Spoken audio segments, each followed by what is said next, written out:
गांधी शांति प्रतिष्ठान एक ऐसा संस्थान जो कि महात्मा गांधी के नाम पर बना हुआ है। वो महात्मा जिनको उन्होंने एक बार मारा, लेकिन उतने बार मार के उन्हें तसल्ली नहीं हुई, या मैं कहूँगी कि महात्मा को वो एक बार मार के मार नहीं पाए, इसलिए लगातार वो हर रोज़ महात्मा गांधी को मारने की कोशिश करते हैं।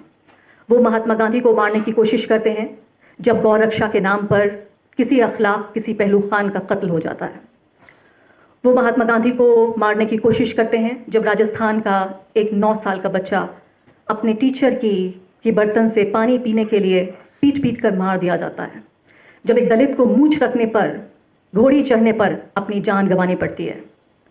महात्मा गांधी को उनकी रूह को तभी तकलीफ होती है जब एक मुस्लिम लड़का अपनी स्कूल या कॉलेज स्वीटहार्ट से शादी नहीं कर सकता।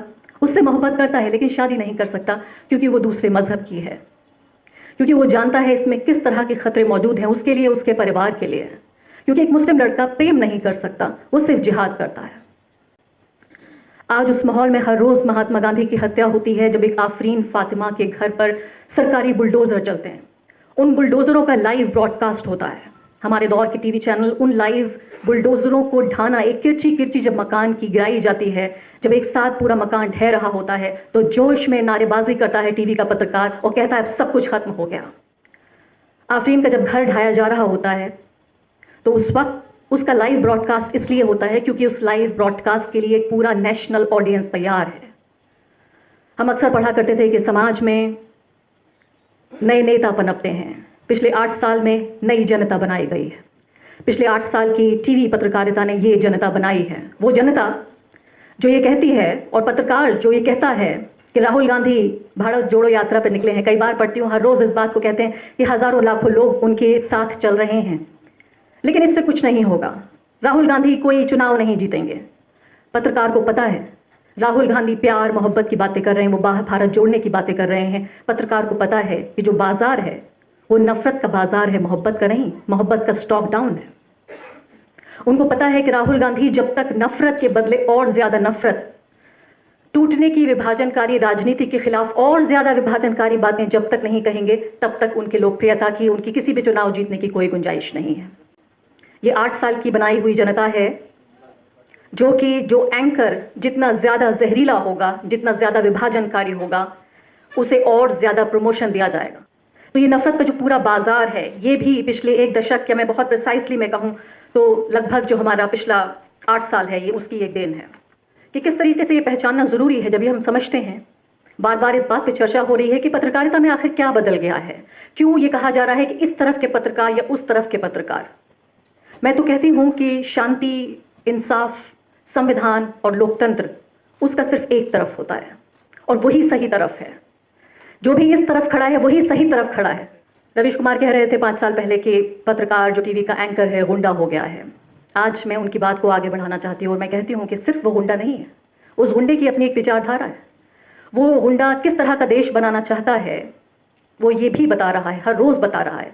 वो गुंडा सब पर हमला नहीं कर रहा है, वो हर कमजोर पर भी हमला नहीं कर रहा है। उसके हमले का निशाना बिल्कुल साफ है। वो इस देश को, इस राजनीति को, समाज को एक फांसीवादी देश में तब्दील करना चाहता है। वो 5 साल पहले का गुंडा अब एक फांसीवादी गुंडा है। और इसीलिए मैंने उस नई जनता का जिक्र किया कि नया नेता नहीं, अब नई जनता बन रही है जो नए नेता की मांग कर रही है। इसलिए राहुल गांधी की पॉलिटिक्स, प्यार मोहब्बत की पॉलिटिक्स काफी नहीं है, उसका स्टॉक बहुत गिरा हुआ है।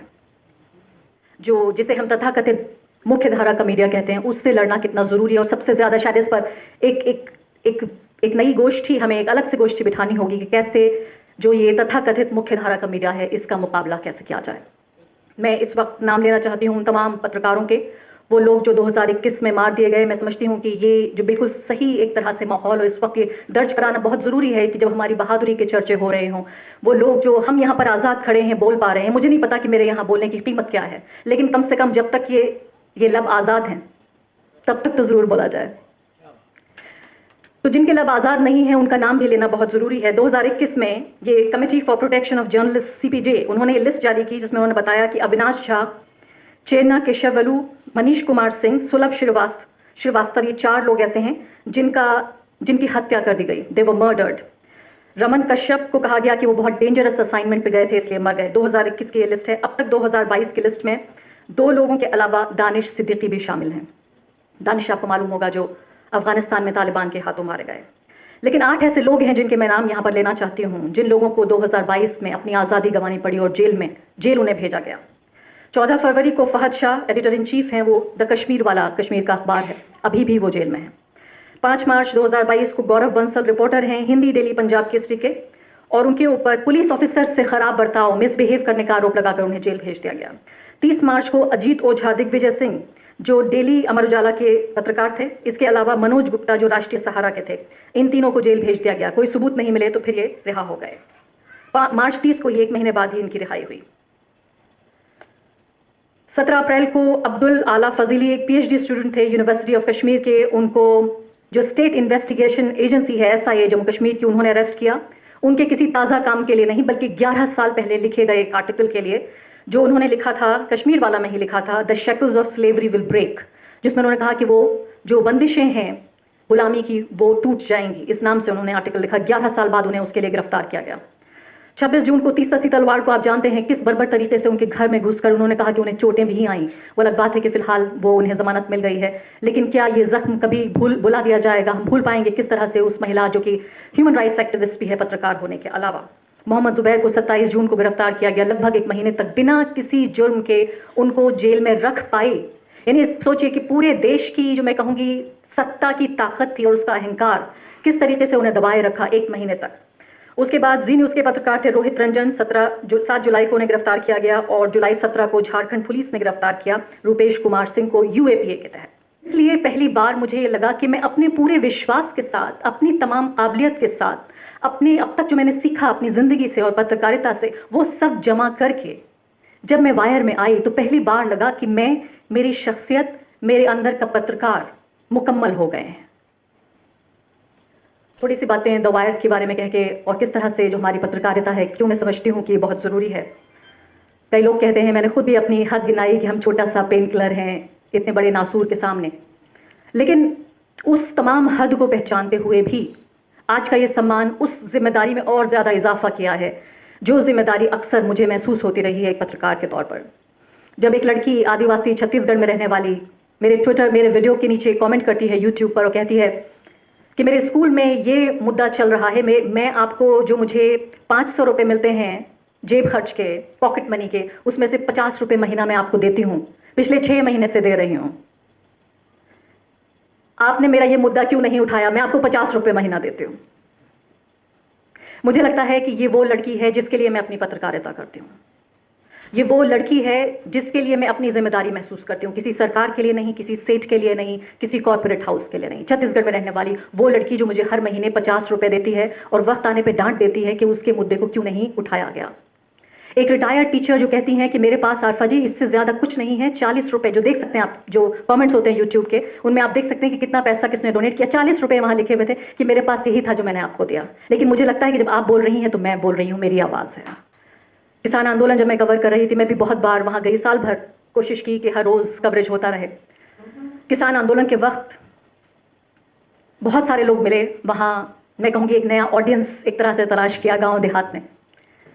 एक वीडियो भी आपने देखा होगा, वायरल हो गया था काफ़ी, जब मैंने पूछा उनसे कि मुझे पहचान लिया उन्होंने, मास्क मैंने लगाया हुआ था, मुझे पहचाना नहीं, मैंने मास्क लगा हुआ था। मेरा माइक देके मुझे रोक लिया, दौड़ कर आए दूर तक और कहा कि आप वायर से हैं? तो मैंने कहा हाँ जी मैं वायर से हूँ। अच्छा, मैं आरफा खानम शेरवानी का कार्यक्रम देखता हूँ रोज़। मैंने कहा अच्छा। मैंने अपना मास्क उतारा तो बहुत खुश हो गए। मैंने कहा कि क्या आप हमें देखते हैं? तो कहने लगे हमारा पूरा गाँव द वायर देखता है। किसने कभी सोचा था? हमेशा लगता था कि इंटरनेट एक प्रिविलेज मीडियम है, सिर्फ उन लोगों का जिनके पास पैसा है, रसूख है, मोबाइल फ़ोन जो उनके पास मौजूद है, इंटरनेट का कनेक्शन भी है। लेकिन जिस तरह से गांव देहात में ये यूट्यूब के जरिए द वायर, जो कि एलिट मीडिया भी कहा जा सकता है, अंग्रेजी माध्यम की वेबसाइट है, तो पूरा गाँव द वायर देखता है। तो कैसे पूरे गाँव को निराश किया जाए? इसलिए समझती हूँ कि बहुत ज़रूरी है बने रहना, टिके रहना। मैं अभी वापस लौट रही थी एक विदेश यात्रा से, मेरी माँ भी मेरे साथ थी। एयरपोर्ट पे एक लड़का जर्मनी से लौट रहा था, उसने मुझे देखा, रोक लिया, कुछ देर बातें कहने लगा और कहने लगा कि मैं रहता विदेश में हूँ, लेकिन मुझे बहुत इस बात का एहसास है कि आपकी पत्रकारिता बहुत ज़रूरी है। ये सब कह के बात खत्म हुई, हम लोग आगे बढ़ गए सामान लेकर। पीछे से वो दौड़ता हुआ आया और पूछा कि क्या आपकी ये माता जी है? मैंने कहा जी। बोला ज़रा रुक जाइए, एक बार इनके पैर छू लेता हूँ। और फिर मेरी माँ को कहा कि थैंक यू आंटी। तो यानी आप ये सोचिए कि लोगों के अंदर जिस तरह की एक भावना है वो हर रोज़, मैं समझती हूँ, मैंने आपको बताया अभी कि जिस तरह के दबावों से हम दो चार हैं, मरसिये लिखे जा रहे हैं, जनाजे उठाने की बात हो रही है कि वायर ख़त्म हो गया, तबाह हो गया, इस खतरे से और इस दबाव से कभी नहीं उबर पाएगा, कभी रिकवर नहीं हो पाएगा। और ऐसे वक्त में वो 50 रुपये देने वाली लड़की, वो 40 रुपये देने वाले टीचर, वो पूरा गाँव जो द वायर देखता है, वो जो लड़का जो मेरी माँ के पैर छूता है, उनको हम निराश नहीं होने देंगे।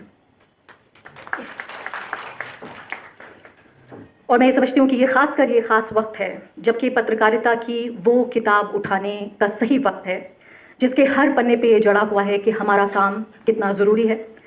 लोकतंत्र की हत्या के लिए वो समझते हैं, वो हमें इतना पता हो या ना हो कि हमारी कितनी ज़रूरत है, वो ज़रूर समझते हैं कि हम कितने ज़रूरी हैं, और इसीलिए समझते हैं कि अगर लोकतंत्र की संपूर्ण उन्हें हत्या करनी है तो उन्हें मीडिया की हत्या करनी ज़रूरी है। और इसीलिए वो हमारे जैसे हर व्यक्ति को सत्ता अपने रास्ते से हटा देना चाहती है। तमाम तरह का धन, बल और अहंकार लेकर आप ये देखिए कि जो सत्ता के नशे में जो मदमस्त हुए हैं, ये पूरे निरंकुश सत्ताधारी, वो समझते हैं कि अपने पैरों के तले वो हमें कुचल देंगे। जब सब कुछ खत्म होता हुआ महसूस होता है तो फिर मुझे याद आती है कश्मीर के उन लोगों की जिनसे जिनकी आज़ादी छीन ली गई, इतनी खामोशी के साथ। अब ये बताया जा रहा है कि सब कुछ कश्मीर में इतना बेहतर है कि कोई शिकायत नहीं है, पहले से ज़्यादा कश्मीर अब भारत का हिस्सा बन चुका है। मुझे ये तो नहीं मालूम कि कश्मीर का कितना इंडियनाइजेशन हुआ है, मैं ये ज़रूर समझती हूँ कि इंडिया का कश्मीराइजेशन ज़रूर हुआ है। जिस तरह से यहाँ हमारे अधिकारों को, आज़ादी को कुचला जा रहा है, अब तक सिर्फ कश्मीर में होता था। यहाँ से कितने जो दूध की नदियाँ बहती आई थी अभी भारत के बाकी हिस्सों में, वो कितनी दूध की नदियाँ वहाँ पहुँची हैं मुझे नहीं मालूम। कितने लोगों के खाते में 15 लाख गए हैं मुझे नहीं मालूम। कितने लोगों के अच्छे दिन आए हैं कश्मीर में मुझे नहीं मालूम। लेकिन जो अब तक कश्मीर में सिर्फ होता आया था कि न्यूज़ के ऑफिसेज में पुलिस के छापे, पत्रकारों का जेल जाना, उनका कत्ल होना, जो एक्टिविस्ट हैं हमारे सामाजिक कार्यकर्ता हैं उनके सरों पर तलवार लटके रहना, जितने कमज़ोर तबके हैं उनको किस तरह से खाती के पैर के तले कुचला जाना, ये सब कुछ अब भारत में हो रहा है। जब मेरी हिम्मत कम होती है तो मैं उनके बारे में भी सोचती हूँ, तमाम वो किसानों के बारे में जिन्होंने 1 साल से ज़्यादा तमाम तरह के मौसमों को झेल कर, कितने लोगों की वहाँ मौत भी हुई सरकार से, और ऐसे वक्त में जबकि इतनी मजबूत सरकार थी जिसका हिलना लगभग असंभव लगता था, उस वक्त में सरकार से एक तरह से मैं कहूँगी कि उन्होंने संघर्ष किया, उन्होंने वो टकराए, अपनी बात मनवाई। और सिर्फ ऐसा पिछले 8 साल में 2 मौक़ों पे हुआ है जब मोदी सरकार पीछे हटी हो, उसके कदम पीछे हटे हो। उसमें देश का सबसे कमज़ोर तबकों में से एक जो किसान तबका है वो भी शामिल था। और आखिर में फिर मैं याद करती हूँ शाहीन बाग की उन महिलाओं को, वो क्रांतिकारी, बेहतरीन, बहादुर महिलाएं जिन्होंने ऐसे वक्त में जबकि नरेंद्र मोदी अपने लोकप्रियता के चरम पर थे, पहले से भी ज़्यादा मैंडेट के साथ 2019 में वो चुन के आए थे, ऐसे वक्त में उन्होंने सत्ता से लोहा लिया, उन्होंने जवाब मांगा। और मैं ये कहूँगी कि भारत को, जो हमारा धर्मनिरपेक्ष लोकतंत्र है, जिसको हिंदू राष्ट्र बनाने की लगातार कोशिशें हो रही हैं पिछले 8 साल में, शाहीन बाग की महिलाएं इन दोनों के बीच एक दीवार बन के खड़ी हो गई। और उन्होंने कहा कि ये धर्मनिरपेक्ष लोकतंत्र का सफर अगर हिंदू राष्ट्र तक होके जाना है, इस संविधान की अगर हत्या होनी है तो हमसे होकर, गुजर कर आपको जाना पड़ेगा। मैं उनसे प्रेरणा लेती हूँ और ये समझती हूँ कि सब कुछ खत्म नहीं हुआ है।